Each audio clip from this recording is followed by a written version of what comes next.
Meus irmãos, nós estamos acompanhando nesta segunda semana da Páscoa o início da comunidade dos apóstolos, da comunidade cristã, dos fiéis que também iam aderindo ao cristianismo por meio da pregação dos apóstolos, bem como também hoje no Evangelho vemos a sequência do diálogo de Jesus com aquele fariseu, o chefe dos fariseus, Nicodemos. Mas eu gostaria de chamar a atenção justamente para aquilo que a primeira leitura de hoje nos fala e que de certa forma está também em consonância com o Evangelho. A multidão dos fiéis era um só coração e uma só alma. Vejam que o início da comunidade cristã, o início da comunidade apostólica, as comunidades que iam sendo organizadas e fundadas pelos apóstolos, elas partiam justamente de um princípio, o testemunho que os apóstolos davam da ressurreição de Jesus. Só que esse testemunho dado pelos apóstolos da ressurreição era um testemunho que estava para além das palavras. O testemunho da ressurreição era dado pelos apóstolos, pelos discípulos, não só com palavras, mas também com as virtudes. Aliás, a essência do testemunho, a riqueza do testemunho está nas virtudes, na forma como nós vivemos, e não tanto naquilo que nós pregamos e anunciamos.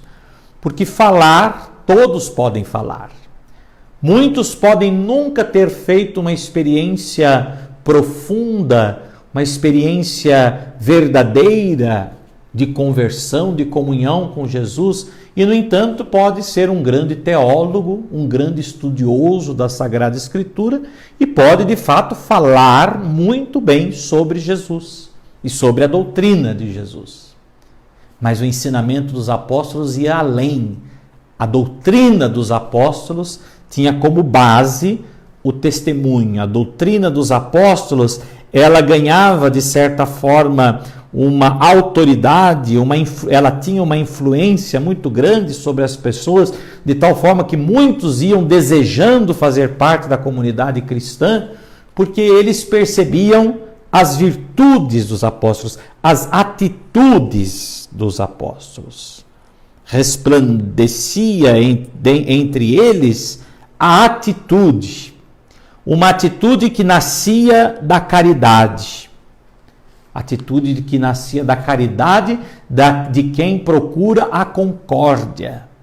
Então vejam que as atitudes dos apóstolos partiam dessa caridade, desse amor de Cristo, amor do Cristo ressuscitado, e este amor se traduzia em atitudes concretas, e essas atitudes eram manifestadas pelos apóstolos, sobretudo numa concórdia.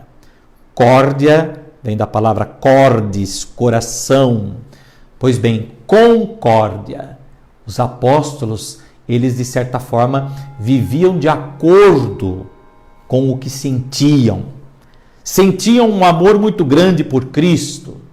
E esse amor de Cristo irradiava-se também nos irmãos, na comunidade, e por isso então era um amor concorde, né?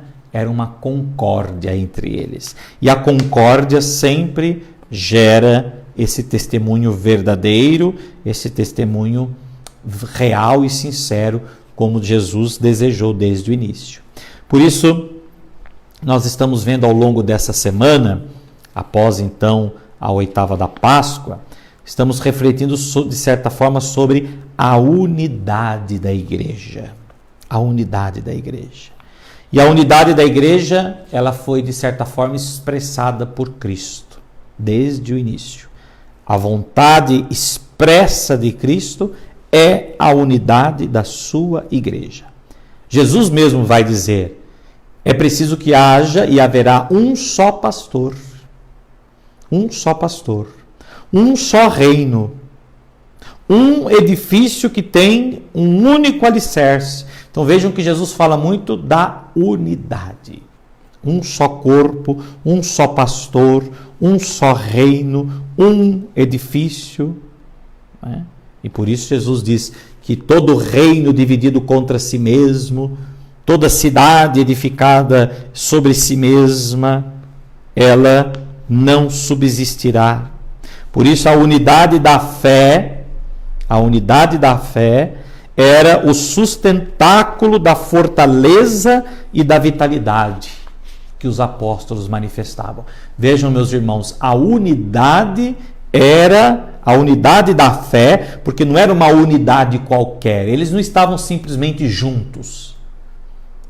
Não é só estar juntos fisicamente. Isso também outros lugares fazem. Isso uma ONG também faz. Mas a diferença da igreja é que eles viviam uma unidade na mesma fé. Todos estavam unidos na fé em Cristo. Todos pregavam a mesma fé, viviam a mesma fé, testemunhavam pela vida, pelas atitudes, a mesma fé. A fé em Jesus Cristo, ressuscitado. E por isso, esta vivência da fé era como que o sustentáculo da vida da comunidade, o sustentáculo da fortaleza que dava força e aquilo que dava vitalidade à comunidade apostólica, à comunidade da igreja. Por isso, meus irmãos, a unidade é um bem imenso, um bem que nós devemos implorar todos os dias. Não é fácil viver a unidade. Por quê?